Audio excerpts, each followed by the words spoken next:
So I don't know whether he can actually hear us. Okay, we're going to make a start.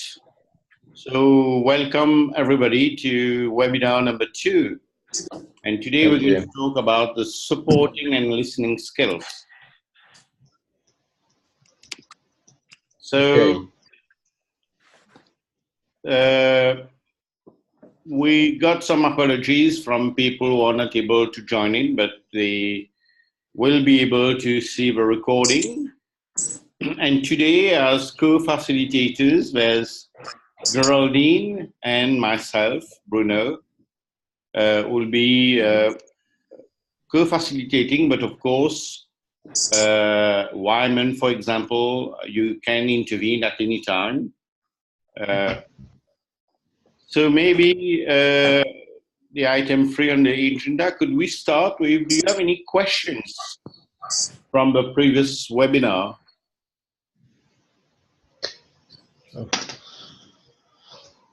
And maybe let me just summarize what we did. If you haven't seen, or if you've seen, but it's 1 month back. So Mohammed Tarek, who's going to be, is from Egypt and going to be one of the benchmarkers and team leaders.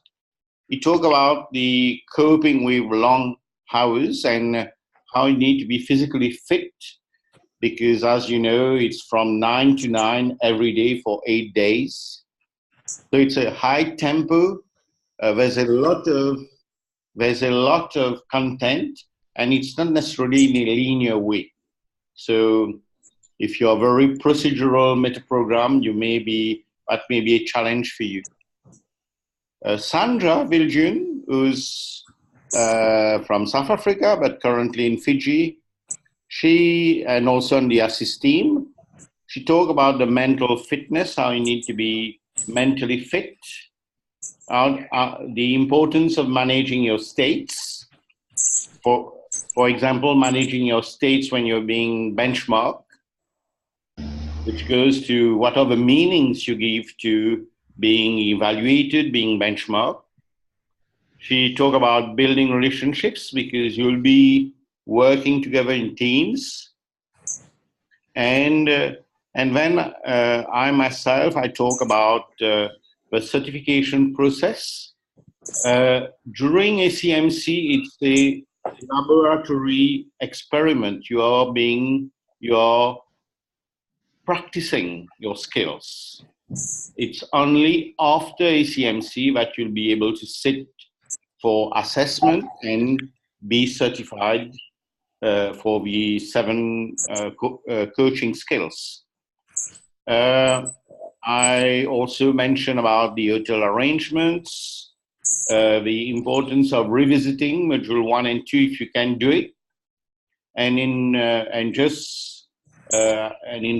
we just decided here in Mauritius that we are going to do a special workshop on not necessarily revisiting module 1 and 2, but revisiting some concepts of module 1 and 2.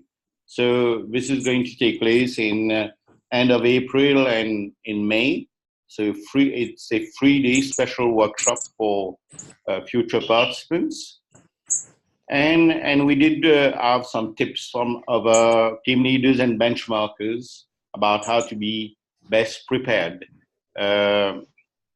So any questions at this stage? Anything you'd like to clarify before we step into the supporting and listening skills? Yeah, I'd like to ask one thing. That's Gilbert. Gilbert. Well, I apologize because my name is user here on the board. Okay. I'm Gilbert. I know that it is going to be 9 to 9 for 7 days, and I know that it is very well. I don't like to use the term mental, but will there be awakening exercises or team building things, or I mean, things to be done in the afternoon so that we don't doze out after lunch, or how does it proceed, please? Okay, so there may be some activities outside the 9 to 9 schedule. For example, there's one of a team of the assist team members, Mega, who's offered to do some yoga classes. It's going to be morning. But during this 9 to 9, you won't have much time to sort of do, like you say, team activities, etc. In fact, team activities will be because you will have some projects to work on. So you will meet with your team, but you prepare. In terms of, I think that's a big questions which we covered last time, but it's quite normal. It comes again and again. It's how are we going to cope with this sheer amount of sort of concentration, focus. I must say it's not lectures all the way. There's a lot of exercise, practice, so you keep moving, and a lot of participants say, "Wow, we're already 9. Wow," because there's the course is structured in a way that you don't get bored. And then, of course, there are the days where you got the benchmarking, and so you are on your toes. It's quite diverse. So but the thing is, you need to, the tips given is drink plenty of water, have good sleep, and in the morning, for example, if you can do some physical activity, go for a walk, go to a gym, go for a swim. So these are things which will help you manage your energy. So does that answer your question? That's me. Thank you. Okay. Thank you. So any other question before questions? So I see just want to add that who's talking? Are you hearing me? Nazia? Natalie. From what you are saying, I believe maybe the preparation should be started from now then, just to get ready for some activity. The preparation. You're perfectly right. I mean, the preparation has already started. It's the webinar. I mean, if we don't have such habits, so well, yeah. Yeah. you better catch some good sleep if you are not used to sleep well. But I would say the best preparation also, it's what we are covering in the webinars and also the coaching practice. So of course it depends on your location, but for example, we had in Mauritius a coaching practice session 2 weeks back, and it was really interesting. I mean, those people who made it was really interesting, and we so it's sort of it's not exactly the same thing, because here we won't have the opportunity really to practice. It's more a sharing, it's more tips given to you. But when you meet for coaching practice, you actually get to sit in a coaching conversation and maybe get some very useful tips on how to improve. Okay. Thank you.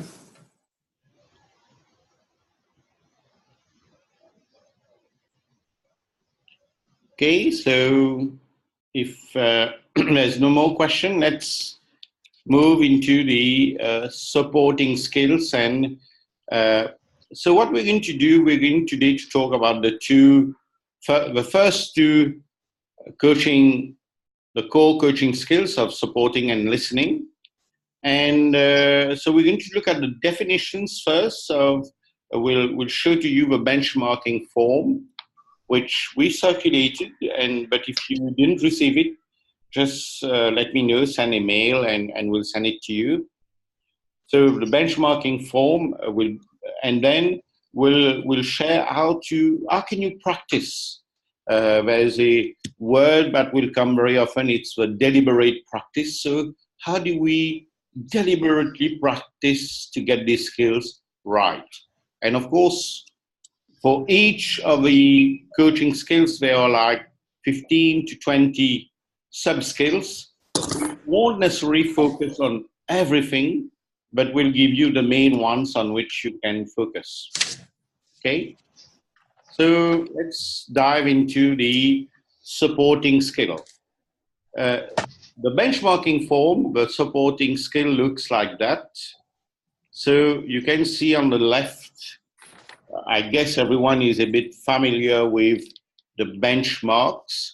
So you've got, starting at the bottom, you've got 0, 1, 2. These are, if you perform at that level, and you will perform at that level at the start, so make no mistake on that.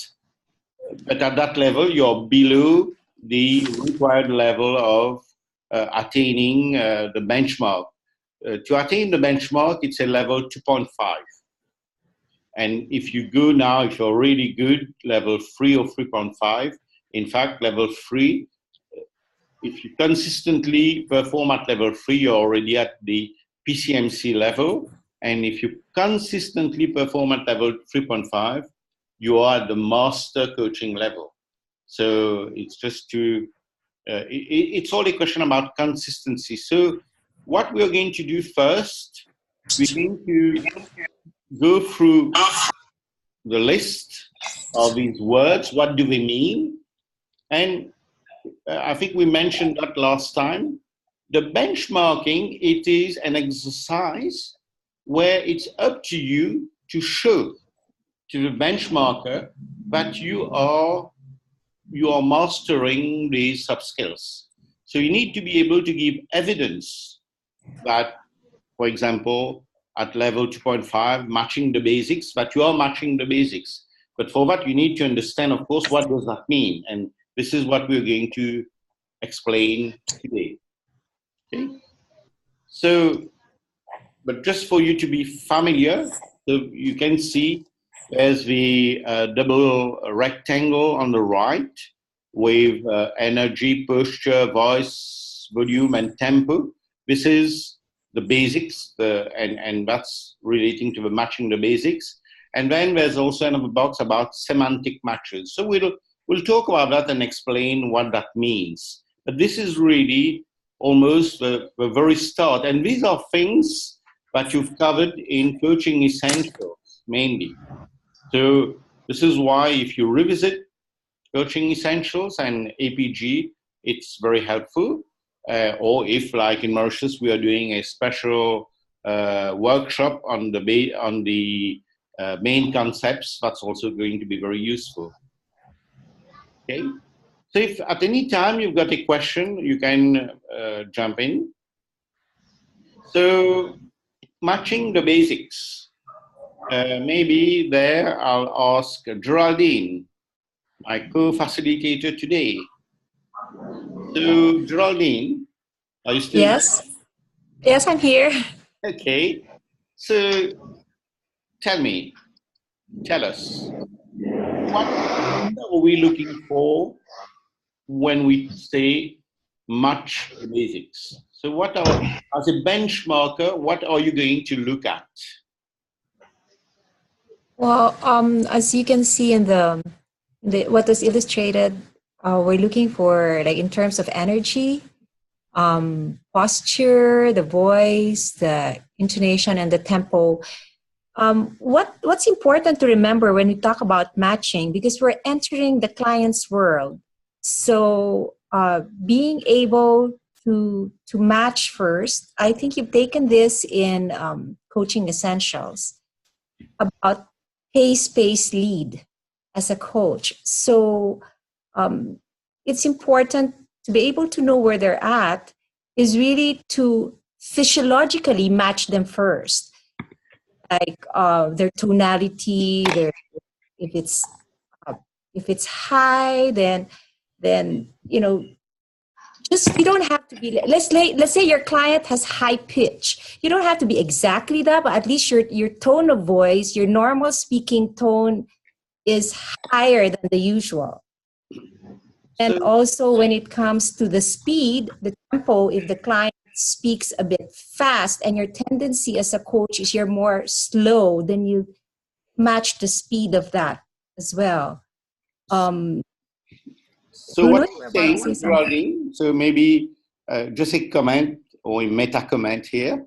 So what you're saying, what I'm understanding, is that as a coach, you will need to put in an effort at first to match your client, because this is how you're going to build rapport with a client. So it's part of a building of a rapport, and this really should be from the very start.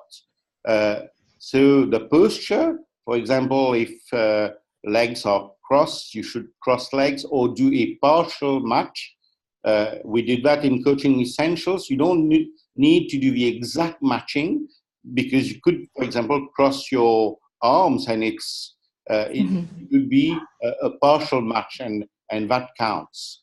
So right. you will need to make an effort, a conscious effort, and this is the phrase that Geraldine just said: pace, pace, pace, and then you lead. So, but at first you need to pace. You need to calibrate your client, and you need to pace. Okay? Yes. I think what happens normally is that because if for first time we're learning how to coach, there seems to be a lot of things there are a lot of things going on. Yeah. Physically matching and then thinking about the questions you're going to ask and all. What's important, the tip I'd usually give is start with the intention. What's your intention for matching? The energy, the posture, the voice, so you don't get overwhelmed. So the intention there is really you want to know where they're at. You want to build the trust, like what Bruno was saying about the rapport as well. So having that intention, and people like people who are like themselves, and it gives the impression also that, hey, I'm with you, and having that, and really having that curiosity to know, I wonder what it's like to be in my coach's shoes or place. So having that intention, naturally, somehow it really helps me even to match the energy to, what am I saying? What can get in the way is really when we are starting to be self-conscious, like, am I matching correctly? Is my voice like this and all? Then the focus becomes on you. The focus is understanding and wanting to see where the client's at. Believe me, you naturally, follow what the person is doing, or the tone, or even the energy. Yeah. And of course it comes with practice. So we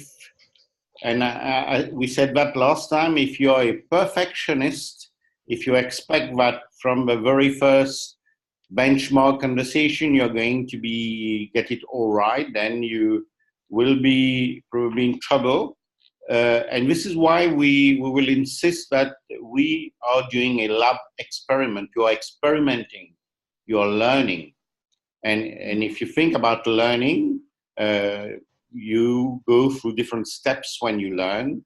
So you don't expect to be perfect right away. One way I might say, one way to practice this is do it already in your everyday life. Yeah, sure. When you're at the grocery store lining up, or with the cashier, just try to match their voice or their tempo, somebody you don't know, and you want to build rapport. It doesn't have to be just during the coaching session.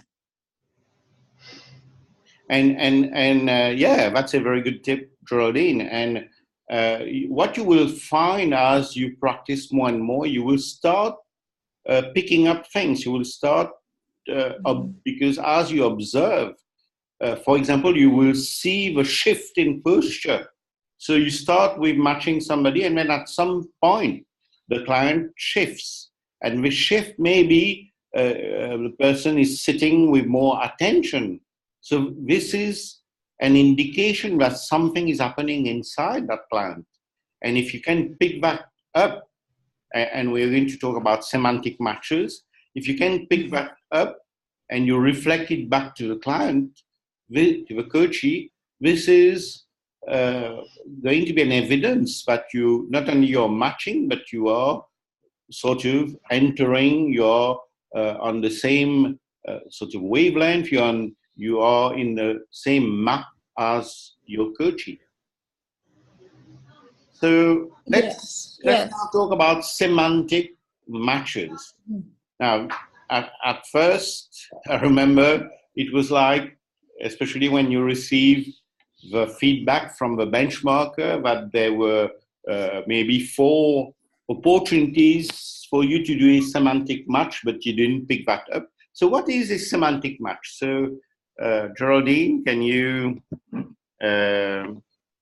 share? Okay, with semantic match, semantic match would be, when talk about semantics, that can be meaningful. Any gesture that can be meaningful to the person. Like, for example, that's usually out of the ordinary. Let's say the person would say, I just want it really quick, like that, and match it. Oh, I just heard you say you want it quick, then do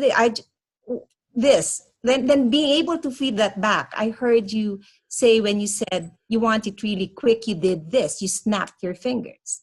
So what's important in semantic match also as a coach is that you're acting like a mirror. So it's for you to be able to reflect back accurately what the coachee is saying. So again, it's not about you as a coach, but you as a mirror, so the coachee can actually see him or herself accurately. And that's without judgment, without evaluation, and just really mirror. And usually things that are out of the ordinary, because these are leverages for change. Yeah, you'd be surprised that they're usually not aware of it. So for you to reflect that back accurately would really help the client a lot. Yeah. And sometimes the client may say, oh, did I do this?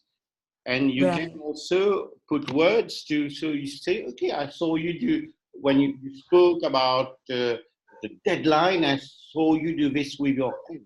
What does that mean? Now, this is a brilliant, that would be really brilliant too, because you are entering, you're trying to really understand the client's work. And that's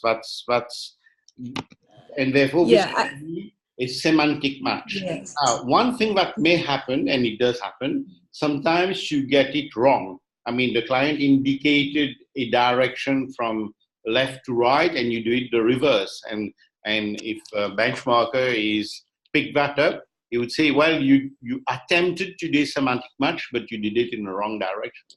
Okay, so these are things when you will, again, the more you practice, the more you're going to pick and see when are these gestures really relevant. And you need, like Geraldine said, to mirror it back to the client. Okay?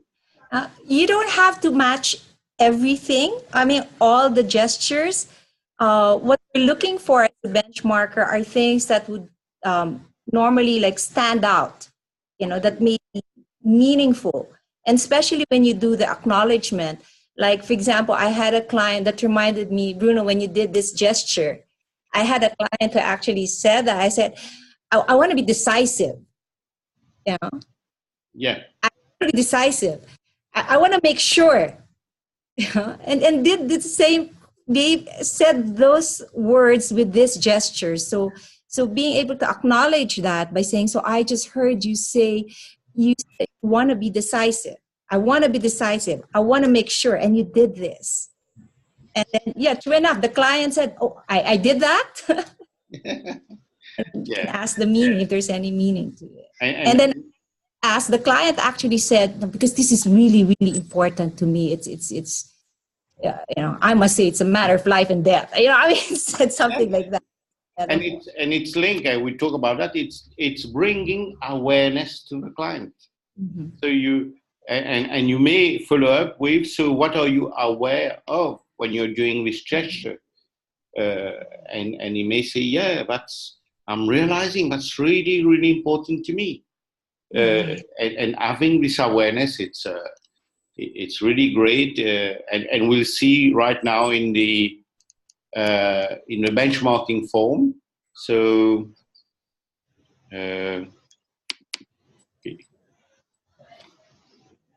so let's move to the next slide. And these are the, so at level 0, 1, and 2, which is below the level, the acceptable level, I would say, the benchmark level. So at level 0, and you see minus 0.2, it means if you operate at level 0, you are going to have negative marks, so marks subtracted from your score. It's, for example, if you interrupt, but you interrupt in the middle of a sentence.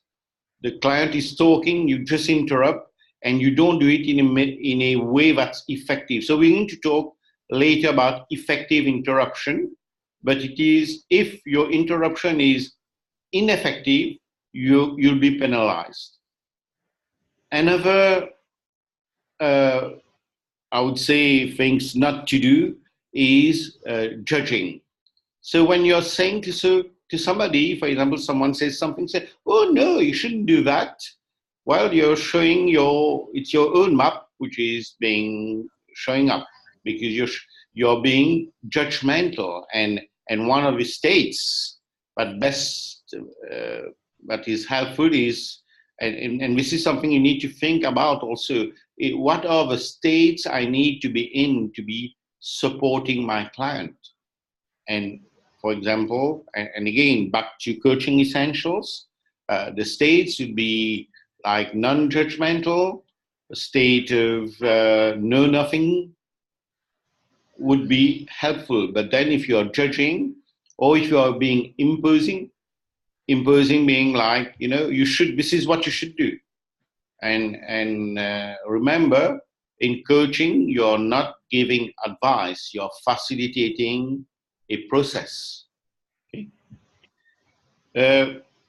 I mean, these are quite self-evident, but if you want any clarification, so don't hesitate to ask questions. So again, at level 1, if you disconfirm your client, so if you say, no, that's not and you will see very often the client will look at you in a very, say, what's happening here, because I'm not being supported. Or on the other side, if you try to be the savior of your client, and that's when you probably, if, for example, if a client is showing some emotion and you say, "Oh no, come on, things will be all right, don't worry." I mean, this is, you're jumping in and trying to save, and that's at level 1. At level 2, it's fidgeting. Now, this may be outside your consciousness, but you may be, playing with your pen, with any other object, and this will be distracting. And this is something that very often is outside our consciousness. It's our blind spots. A jarring transition is when you, for example, Sorry. Bruno, can I ask a question there? Yes. What advice do you give about fidgeting? Like, how, I know I tend to do something with my pen and I really need to concentrate to not fidget. Okay. How do I do that? I was, just to answer you, I was doing a training on presentation skills last week, and I gave a feedback to two people who were fidgeting while presenting. So the feedback was given, and for the next presentation, both of them, and they were surprised themselves, managed to avoid doing it completely. And I think it starts with the intention. So if you set yourself an intention, okay, so now that I'm aware that I've received the feedback, I'm aware, so I set myself an intention that I will control that, and I'll be able to do it. And very often you will see that this will help. Okay. So is that, if I may add, that would be a great coaching topic for you. Yeah, I think so. What is happening for you when you're fidgeting? Okay, yes. But great question is that, so thank you for that. So we move to jarring transition. So jarring transition is when you transition maybe from one question to another, but it's like it takes the client by surprise. There's no, it doesn't flow. And jarring transition also, and this is something very important, because you will have during the benchmarking session, which is usually for 25 minutes, when there's, I think, 3-4 minutes left, there's going to be a call, 4 minutes left. And then when 1 minute is left, there's going to be another call. When 1 minute is left, you really need to wrap up.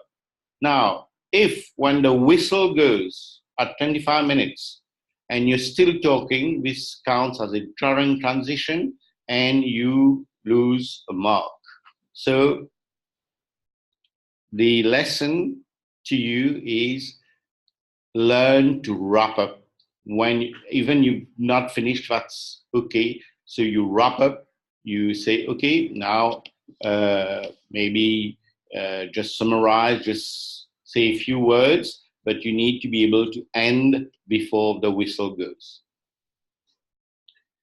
And the last one, inappropriate validation, is, for example, when you say, oh, this is very good, and then the client goes, but no, this is nothing.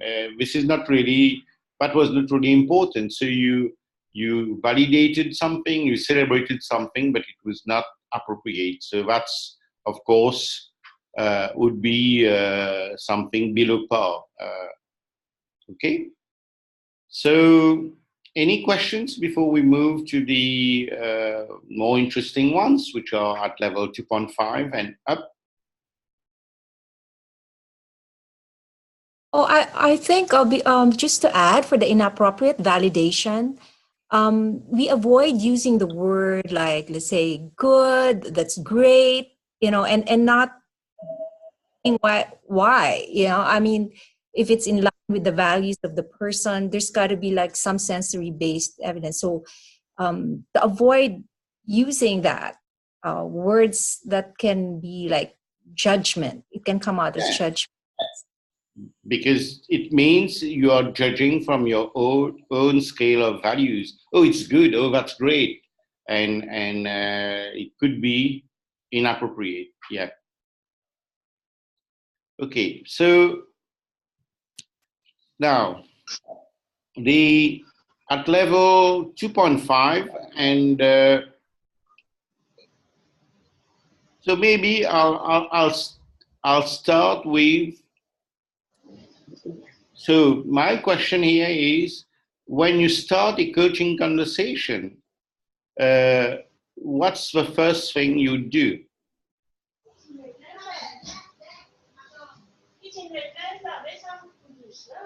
So what's you need to set the frame for the session, the discussion you're going in, and whatever the frame is, whether it's a time frame or a focus.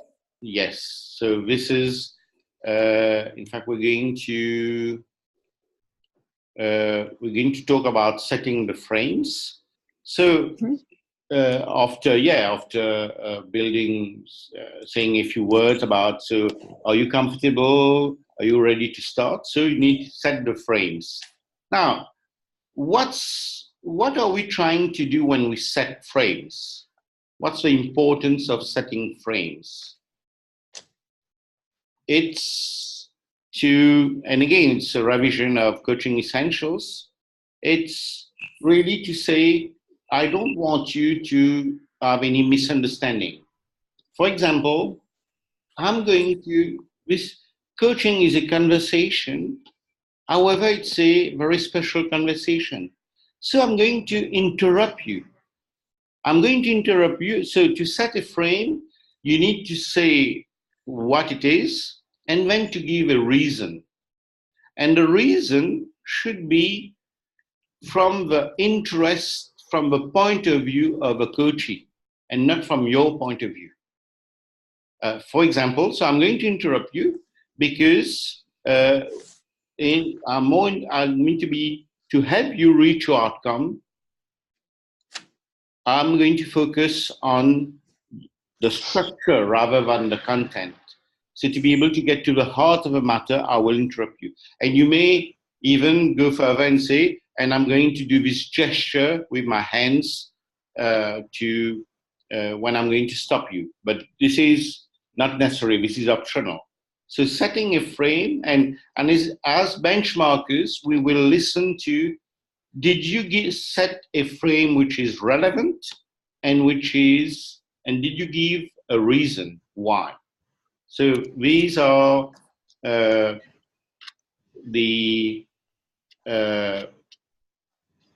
I would say the main things you need to keep in mind when you set frames. Okay, and we said you should aim to have like 5 to 7 frames. So it could be about what's your style. It could be about interruption. It could be about what happens if there are any emotions coming up during this conversation. It could be about the confidentiality. It could be about the need to be authentic, etc., etc.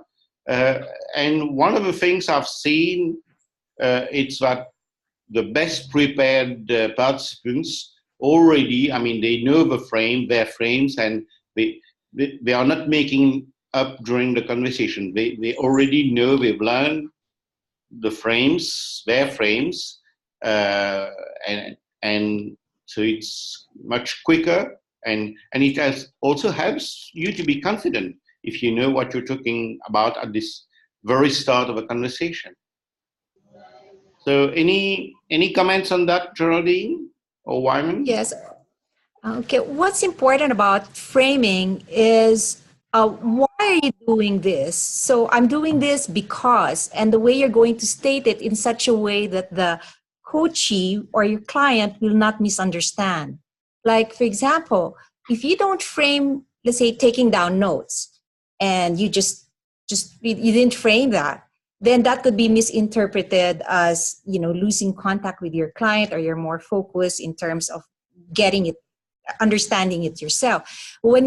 However, when you frame, let's say, taking down notes, say, I will be taking down notes in this session because I want to note down important things that I can feed back to you accurately. So that's, having said that, taking down notes because, and how it's going to serve the client. So I'm taking down notes so I can feed back the words, right, the exact words, and be able to feed it back accurately to the client. So the client will not misinterpret it. Or you can say, let's say, I'm going to interrupt you. It's not because I'm being rude, but because they may be some important details that I'd like to feed back to you at that moment. That can be a leverage for change. So yeah. The important thing about framing is you're doing this because. Okay. And how is that going to serve your client? So you can use your own words. So but it has to be if there's no because, then it's not a frame. Yeah. So I'm going to intervene right now because time is flying. So you see, you can also set frames during the conversation, not then. So during the conversation. So right now, I'm just reminded that we said we'll have 1 hour and 30 minutes, but we already halfway. So we need to speed up and. So you see that was also a frame. So the second thing, I mean, maybe I'll focus on really the very important one. The very important one is on supporting is acknowledgement. And acknowledgements, Geraldine, what can you say about that? Well, acknowledgement is so that the client will be able to hear himself, or say, for example, stating what the client said in a complete sentence and not in a question form. Like an example would be, okay, so what's the most important thing you'd like to be coached on in this session? And the client would say, oh, what I'd like to be coached on is how I can manage my schedule. So being able to say, so what I just heard you say, what you want to be coached on is how to be able to manage your schedule. And then just that, you don't follow it with if it's question like, oh, so what I heard you say is you want to be able, what you want in this session is to be able to manage your schedule. That's not an acknowledgement. That will fall under a testing question. Yeah, because there's almost a question mark at the end. You're not sure, so you're like turning it into a question. So to acknowledge, it's repeating the same words in the same tone and not turn it into a question. Yes. And key there would also be able to say, what I heard you say, or I just heard you say. You can start with that. So the client can feel acknowledged. Repeating the exact words, it's got to be a complete sentence. And one of the skills is also sometimes to acknowledge and slowing down. So you just said that, but deliberately slowing down so that then you're mirroring back to the client and giving the client the opportunity to really listen to these words and process it. Right. Yeah, acknowledging is one way to slow down the client, especially if a client has a tendency to talk fast. The client would say, oh, this is really important to me and all that. Okay, and then you will effectively interrupt by acknowledging, by saying, I just heard you say that this is really important to you. So, Geraldine, and let's link it immediately to effective interrupt. So, the other day when we did the coaching practice, the question came up. If someone is talking about whatever is happening, how do you interrupt? How do you sort of say, wait, let me ask you something or let me acknowledge you? So how do you do it? Well, the way to effectively interrupt, well, first of all, it's important to frame the interruption. If you frame that, then the client will be more receptive to your interruption. And to effectively interrupt, if the client is talking too fast, we say, what I would do with the gesture that I gave at the start, to say, okay, so just let me interrupt you there, just for me to be able to understand what you're saying, or for me to acknowledge what you just said. Mm-hmm. I heard you say, yes, so that's an effective interruption. And you can even use humor. Say, oh, you're going a bit too fast, so let me interrupt you there, and that's okay. I mean, it's because, and that also you could use as a frame. Michael very often uses the frame that I'm going to laugh, but it's not laughing at you. It's just because it's human. It's our human traits that we are laughing at together. So this is a way to frame and then to to put in that humor. Yes. For us to effectively interrupt. Okay? Yes. So,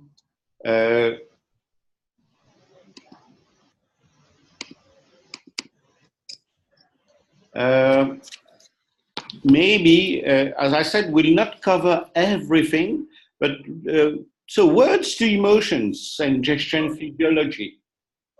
So what comes up when, for example, there's the person is maybe tearing up.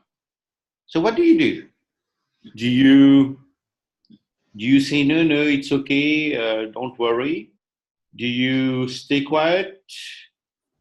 What do you do? So how do you put words to emotions? Geraldine? Like, for example, when you see your client slowly getting teary-eyed, just be able to, don't let that pass, because that could be a leverage. So feeding that back to your client by saying, I noticed that you were talking about your brother, your tears. I mean, there are tears starting to well up in your eyes. Does that mean anything? Now, it may or may not mean anything, but what's important as a coach is you don't miss out on that. Ask if there's some meaning to it. If not, then it's fine. If there is, then that's a leverage. But don't overlook it. That it's very important. Okay. Then let's see at level 3 and 3.5. So empathy. We'll end on this. So empathy. How do we show empathy? So Bruno, just one question from my side, yes. From the previous slide. There was a specific point about celebrating. Can you just explain that a little more? Okay. So celebrating is when, for example, the client is saying that maybe you're asking, have you done this before? And the client said, yes, I was able. I don't know. I was able during several months to every day wake up, go to the gym, do some exercise, extra, and I maintain it for several months. And you would say, oh, wow. So you were able, and that's, so we can say you have the ability to be doing what's good for you, because that was important for you at that time. So it's validating and celebrating, but you must make sure that this was meaningful to the client, and not just because from your point of view, from your map, you think that this is great. But so one of the way you could use a testing question. So was that meaningful to you? Was that important to you? If the client says yes, and then you can celebrate. Yeah, because the doubt that I had was, obviously, it will be coming from my, map. And that's where, what is the thin line and how do you decide whether to celebrate or not to celebrate? So the point is, check with the client if this is meaningful, if this was important. You could even have a meta question there. So what value does that have? What importance does that have? And when you're checking, then is it testing, checking, testing, whatever. Okay. Yeah. Right. And if I may add, what's important before you celebrate, you validate it first. So is that something that you've discovered about yourself and that it's that important to you? And then the client to say yes. And then you say, yeah, well done, meta high five. Okay. That's when you celebrate. You say, well done, meta high five. But you just don't say, well done, meta high five without validating it first. Yeah. Okay. All right. Thank you. And so empathy, maybe I'd like to share something. At the last ACMC, there was a project group work on it. The thing about empathy, we usually say, oh, I know exactly how you feel. So someone says, I feel I just lost my job, or I lost somebody very dear to me. And you say, I know what you feel. This is a bit of mind reading, because you may not know exactly what the person feels. Again, you're interpreting from your map. So to do an empathy statement, the best way is, I'm guessing, I can imagine how you feel. I'm guessing that you must be very distraught. I'm guessing that it's probably bringing in a lot of anxiety when you think about the future. But it's okay, you're guessing. And the client could say, no worry, I've got a huge sum of money. I'm not really anxious. But when you give an empathy statement, it's good to give it in a tentative way rather than a definitive way. Okay. But that's already at level 3. So if you can, during your conversation, of course, it's appropriate, an empathy statement, you're doing the acknowledgements, you're doing all that, validating, celebrating, putting words to emotions. These are your score will rise up. And this is how slowly you will see that maybe you start below 1 on the first day, and then as you reach the last day, you'll probably be not very far from the 2.5.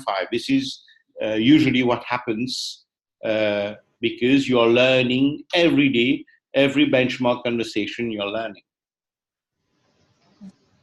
And if I may add, just a tip, yes. Because there really is a lot of sub-skills, and for us not to get overwhelmed, is to really just focus first on what's on the 2.5 and avoid the ones below 2.5. And what normally happens in the first half of the ACMC is really the unlearning part. So just being mindful that we don't do those below 2 and just focus on the 2.5. So as not to overwhelm ourselves. Yeah, and this is exactly what's on the next slide, Geraldine. So I've chosen 6 sub-skills. If you could really focus on that, you will see and really focus on matching the basics, which we talk, the framing, acknowledgements. Now, acknowledgement, at first, people, in a 25-minute conversation, you'll be surprised that there's only maybe 2 or 3 acknowledgements. And you can aim to have more like 7 to 9. And this is going to be very good for your score. Effective interruption, words to emotions or gestures or physiology, meaning that, I saw you sit back. Does that mean anything? Did you just realize something? So this is going to be very good. And the last point is empathy, showing empathy, like I said, in a tentative way. Now, very quickly, how can you practice those? Because until we get to ACMC, it'd be really great if you can practice. We've already given you some tips on matching the basics. This is not just in coaching, in any conversation you have, you can try to match. Framing, it's really writing maybe the frames and testing them and saying, do they answer the test of, is it, do you have the reason, the because, and from the point of view of a client, is it in the interest of a client? Acknowledgement would be really great to do in coaching practice. and we do have acknowledgement drills where you sort of just do a few acknowledgement one after the other, and you just focus on that. And effective interrupt, I mean, that's the idea of experimenting also, and that would be very important for you. So if you're somebody where you feel it's difficult for you to interrupt, so it means this is something you need to work on. So basically, to be able to practice, you need to work with someone else, with a group of people, and one of, I mean, it could be through the MCF coaching practice, or if not, find a buddy. Even two of you can sit and start practicing. And especially if both of you are preparing for ACMC, that would be really wonderful, because you'll be on the same wavelength. Okay. So any question? Another way, if I may suggest, yes, sure. So, if not, aside from just doing the deliberate practice, getting a buddy or another person, these are that actually the basic supporting skills is very applicable at the workplace, or even with family members. And this is actually establishing rapport. So being able to do acknowledgement when a person is saying something at the workplace, or giving you instructions, or in a meeting, and just to make sure that they feel heard, or you want to establish more trust and rapport with the person. So these are not just confined during the coaching deliberate practice sessions. Something you may want to think about and see how you can apply it with family members or friends, because these are basics. Yeah, good point. And the important thing is really having it in our neurology, not just during the coaching session. So we have this, then we wouldn't be too overly conscious. Am I doing it right? The next question and all. So just really getting to the habit of it. Okay. Great. So any questions before we move to listening? Oh, I see Jan is online. Hello. No questions? So Diane and Ismail have joined, so welcome. Okay. Hi. And Nazia as well, she joined a bit later. So listening. So listening, it's of course one of the key skills. And because if you've got no listening, you can't use supporting, you won't be able to use questioning, giving feedback, inducing states, framing, etc. Okay. So having a look at the benchmarking form on listening, this is what it looks like. So at the lower levels, it's when you tell, when you talk over, when you distract, when you mind read, when you get sidetracked. This is the place where most people sort of lose marks under listening. It's things not heard, and we'll explain what does that mean. It's also paraphrasing, not repeating keywords, or not getting enough detail. So these are at the lower levels.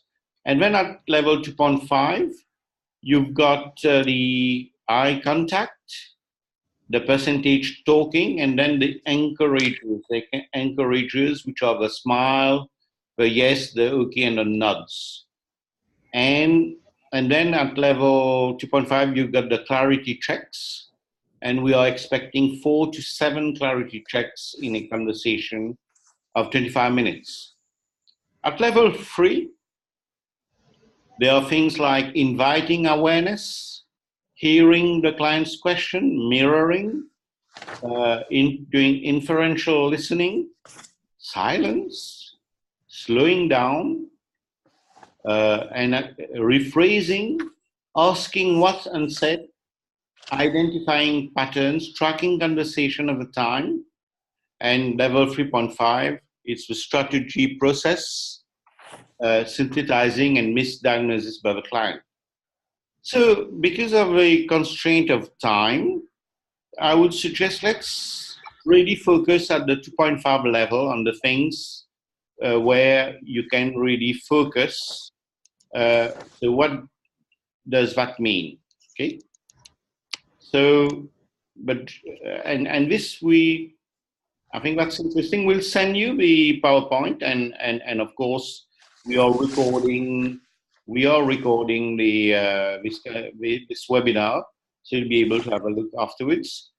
So the definition of a listening skill, the design is to give total attention and presence to the client while listening so that the client feels deeply understood and heard. And the operational definition, so what do you do when you listen? You actively look at, so that's the eye contact. You attend to the client, you collect sensory information, visual, auditory, kinesthetic, and also the non-sensory specific terms, and you accurately reflect it back to the other person. You give signals that encourage speaking, that's the encourages. You listen for value words, meta terms, meta program frames, and you listen by watching gestures and movement. And you will see there is some overlap with the skill of supporting. So, so let's get to the level 2.5. And at level 2.5, we've got clarity checks. Now, clarity checks, by the way, you have clarity checks also under questioning, and it's the same clarity check. So what are clarity checks?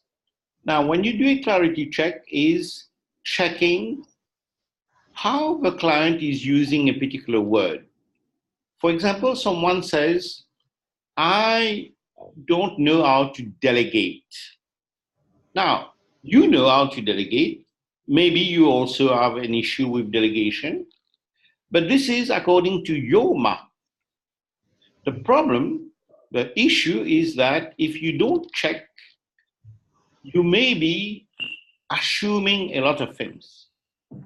You may be in your mind, you've got a picture of what's delegation, but this is not what the client has in his movie, in his mind, in his map. So when you do a clarity check, the way you do it is, so tell me, how are you defining delegation? How are you using the word delegate? For you, when you delegate, what's happening? So can you describe it to me? So you are attempting to get into, to really understand the map of a client.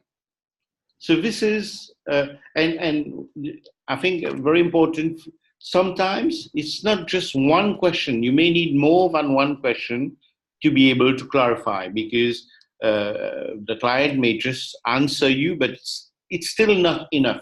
So you need to continue to clarify until you say, okay, am I having the same movie as the client is having? If you can say yes, then okay, it's clear. So this is the purpose of doing a clarity check, and the way to do it, we've given you the way. It's by asking, how are you using this particular word? You just be careful when you say, what do you mean by? This may or may not be a clarity check, because it could be the meaning of the semantic meaning. It could be sort of, oh, what I mean is, delegation, it's in the context. So we are not necessarily getting the way, what's really in the map of the other person. So I would suggest try to avoid that meaning question. But can you define how you're using it? Can you describe how you're using it? How are you using this particular word? what do you mean, what is the definition, as I said. So these are the way you do a clarity check. Right, because if you don't have sufficient, it's going to fall under insufficient detail if you just settle for the first answer of the client. A lot of times the first time they explain it, it's not really visually, auditory, or kinesthetically clear. So like what Bruno was saying, if you don't have a clear picture in your mind, just keep on asking the question. So how do you know that you did delegate? What are you doing? What are you seeing? How are you actually doing it? I want to be able to see it the way you're seeing it. So just keep on asking. Otherwise, yeah, it's gonna fall under insufficient. Yeah. So so let's look at so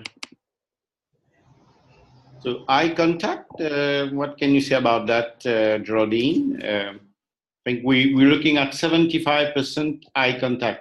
My question here is, how can you take notes and maintain eye contact at the same time?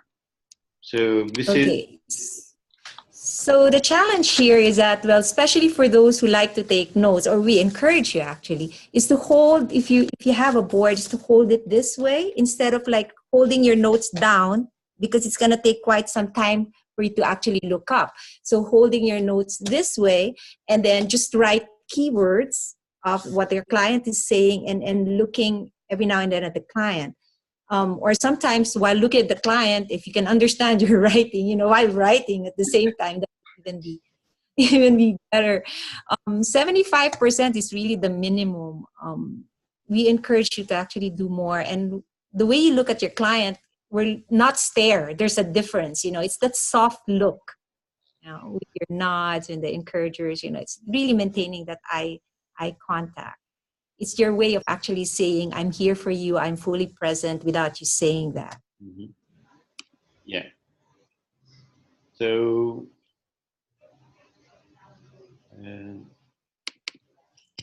then the listening time, I think this is also covered in Coaching Essentials. Normally, as a coach, you should speak like 30 to 40% of the time. It's the client who should speak more.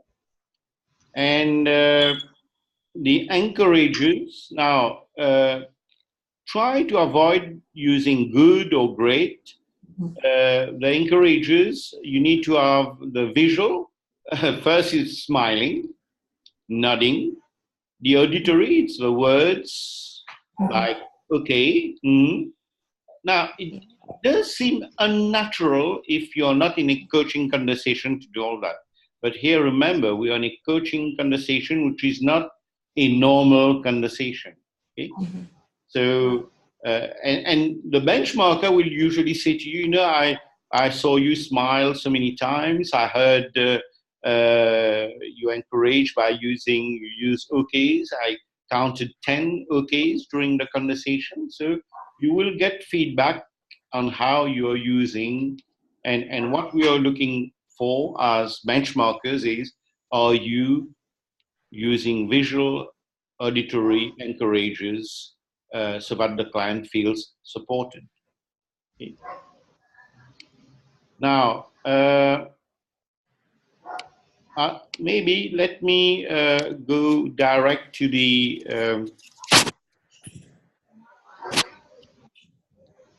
so the main we already talk about clarity check, encourages, eye contact, and how to take notes.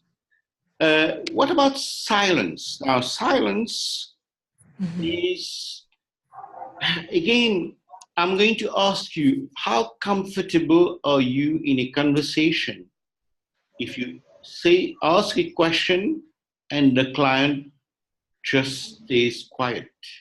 How comfortable are you to let the client process his or her thoughts? Or do you feel you need to say something? Now, silence counts, I think, after 3-4 seconds.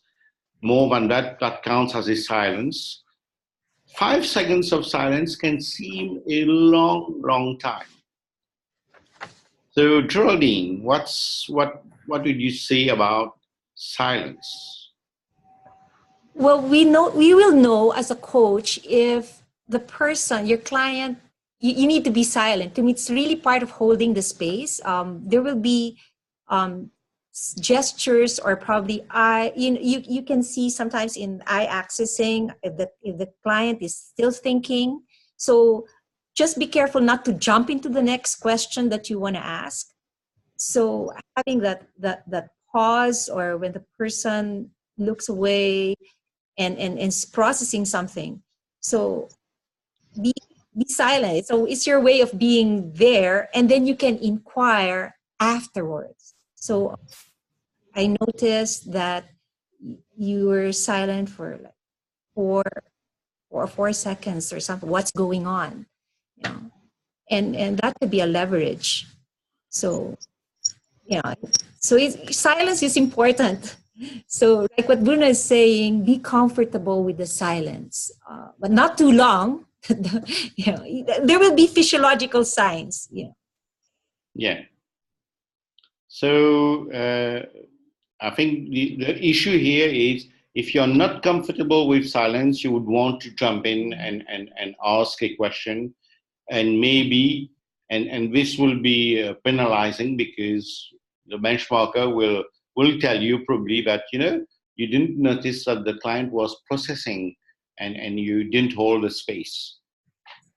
So again, this is something which you could practice in conversations, coaching conversations, or conversations with at work or at home.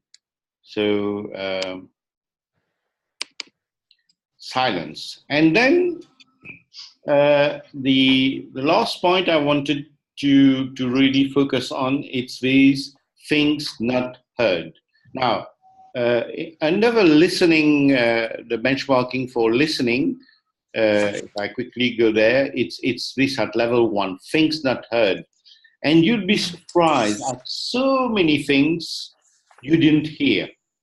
Or at least you heard, but you didn't comment. Because remember, the benchmarker will not know if you heard unless you ask a question, unless you acknowledge, unless you put. And the issue very often is, the client says something really important.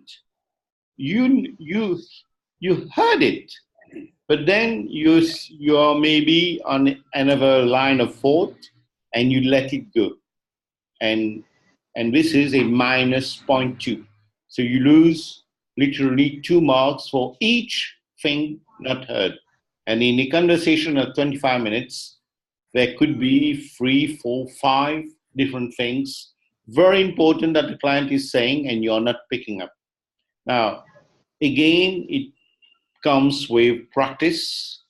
So what's your advice on that, Geraldine?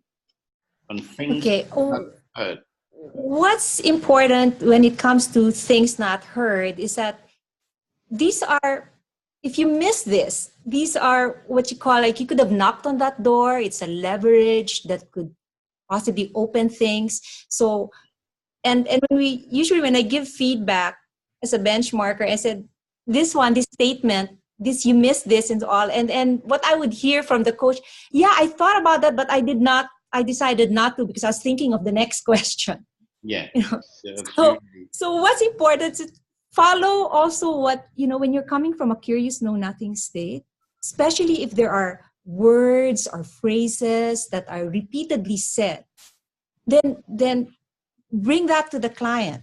Feed that back to the client. I just heard you say, or I've heard you say worst 3 times, or this is the worst thing ever. Things that could be possibly, you could knock on that door. So there's a lot really in the 25 minutes. Another thing that you can, that could be things not heard, are side comments that the client would say.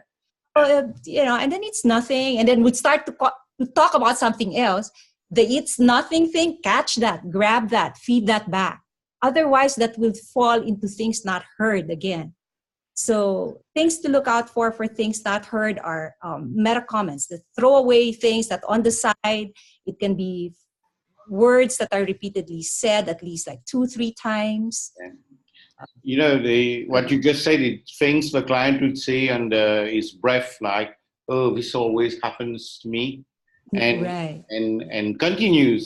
Now, if you grab it, "Oh, what did you just say? Things these always happen to you.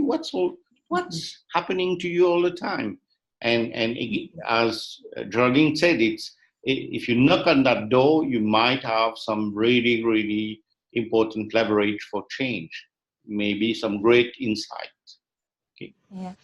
What's important, I think that I find helpful, just so you do not miss out or we avoid not missing out on things not heard, is go back to Coaching Essentials, the meta model, study it again.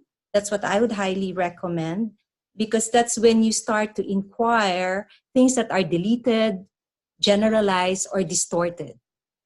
So just review that, and it will help you in avoiding missing out on things not heard. Yeah, it's all the distortion that the client is having, and if you miss it, if you don't knock on that door, you're missing out something important.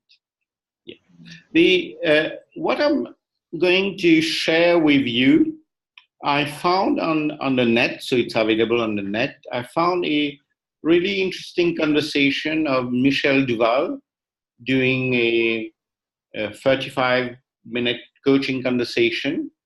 I will send the link to you, and I would encourage you to look at how she does everything we've said: acknowledgement, the framing, the supporting, the listening, the silence, and that's also very helpful when you can watch from someone who's one of the experts. She's an expert coach, but at the same time, I believe I've watched the conversation. I think most of you should be able to pick up many of the skills we've just talked today. And of course, the other thing, and we'll insist on that, is practice. Get the opportunity to practice with a buddy, practice at work, practice at home, practice. So we got 10 minutes before the end of this webinar. Just an additional, if I may add, Bruno, just an additional tip to help in the listening skill is really coming from a state of a curious, know-nothing state. That would really help. Okay. Even in clarity checks, even in things not heard. Yeah. And really being interested in the person and being totally present. Great. So maybe I'm going to ask Wyman, from your observation of what we talk, anything that would be very helpful on supporting and listening?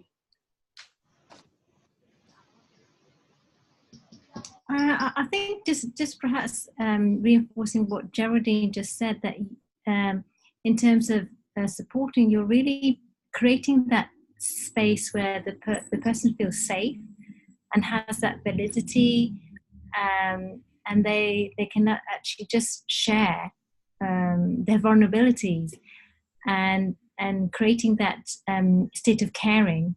And for listening, it's you being present, totally present for the other person, so that you hold that space throughout the conversation. Yeah. And which reminds me what you just said, Wyman. So one of the things that will get in the way, that will prevent you from being present, is if you are in your own mind dealing with all sorts of questions like, am I doing the right thing? Am I asking the right question? What is the benchmarking thinking about me? Etc., etc. So then you are not present because you are in your own story, in your own movie, and that's going to get in the way. And yeah, absolutely. And of course, I mean, the day that Michael comes and sits to do the benchmarking with you, it's going to be tough not to think all these questions about what he's going to think about my coaching. But you will learn when we were, what was in NSTT, and Michael came to benchmark, and someone said to me, Bruno, Michael is coming to benchmarking. I said, well, it's just Michael. Well, it's just someone who's benchmarking you. So that could be a useful frame for you. And remember, during ACMC, it's a lab experiment. So you're just experimenting. Okay. So now that we've been doing a lot of talking, it's our turn to listen to you and to listen to your questions. So feel free to ask questions from what we've been saying.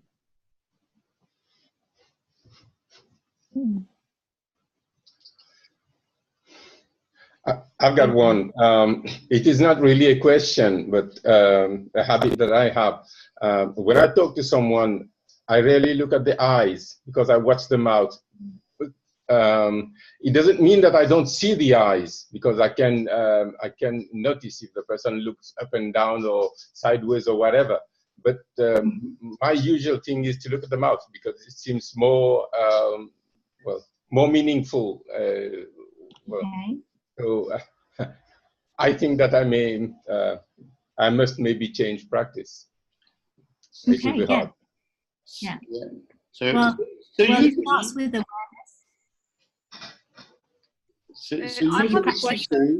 So just a comment before we move to Nazia. We usually say, like what Gilbert shared, and thank you for that. We usually say, take that as in the next coaching. So be coach on that, because it would be interesting to see what are the meanings, what are your beliefs about looking into the eyes, and maybe if you explore these beliefs, these even maybe memories or values you've got, you might understand, and if needed, change the way you're doing. So that's a really great coaching question, a coaching objective. Okay. Thanks. Nazia. I had a question concerning the listening skills, but it's at a level of 3. So what do you mean by tracking conversation? I'm just curious about that. So tracking conversation at the time, it's a higher level skill when you are able to say, when I look at what we've discussed, we've been covering that to talk about delegation at work. When you move to that, then you talk about the situation at home. So you're like doing a summary, but sort of seeing the red thread along the conversation. So that's a higher level skill. But if you're able to do it during a coaching conversation, you're going to score. The benchmarker would say, that's very good. Yeah, thanks. And also, so in conversations, often the coachee may contradict themselves. Picking up on that and tracking that and feeding that back to them. Sorry, Wyman, I didn't get you on that. So often the coachee will say things that contradicts themselves. Okay. And then you said earlier that you wanted this, and now you're saying that you don't want this. So what does that mean? And this just feeding that back. Yeah. And this is also a confrontation. You're a challenge or a confrontation. You're saying you're showing to the client that there's some incongruity in what he's saying. Okay, thank you. Okay. Jan, I see you like ready to ask a question, or you got too many questions, you don't know which one to choose. Hello everybody. I was I was thinking of the listening skills and also the acknowledgements. And in terms of acknowledgement, you can nod, it can be visual, it can be auditory. Can it also encourages. Encourages. All right. Can it also be kinesthetic? Let's say, for instance, if somebody you tap on the shoulder and you tap on the hand to say it's going to be fine. Let's explore this, or. You know, first of all, it sounds to me that it's a bit like rescuing. And really, you must be sure that you are, for example, if the person is kinesthetic and you're matching, that could be great. But it means that you are matching and pacing that of the person. But usually we wouldn't see that in a benchmark conversation of like tapping on the shoulder or whatever. So I wouldn't encourage that. Okay. Thanks for. So we've got the privilege of having Michael here. Yeah, guess who just popped in? Oh, Michael! Wow. Hello, Michael. Hello. So, how are you doing? Yes, doing well. Great. So you can see we are preparing ourselves really to the best of our ability for ACMC in just under 4 months. Mm-hmm. So any suggestion on how to be best prepared for as participants? Yes, read everything in NOP that Robert Dilts wrote, Richard Bandler wrote, John Grinder wrote, I wrote, and you should be well prepared. Yeah. So just as simple as that. There's nothing else. So simple. So simple. The foundation of everything in ACMC is the NOP communication model. So the more you the 21 distinctions of the meta model, strategy work, anchoring, the more you know that, the more it'll just make perfect sense and flow.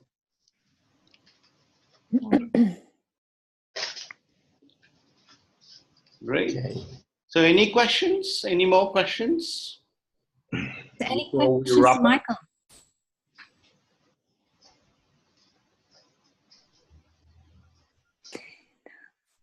So I'm guessing some of you are freaking out.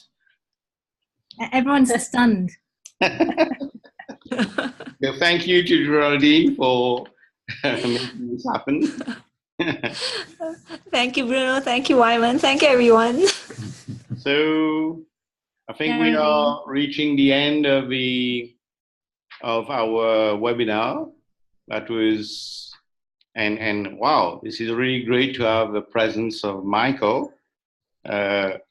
So I really hope this has been helpful to you.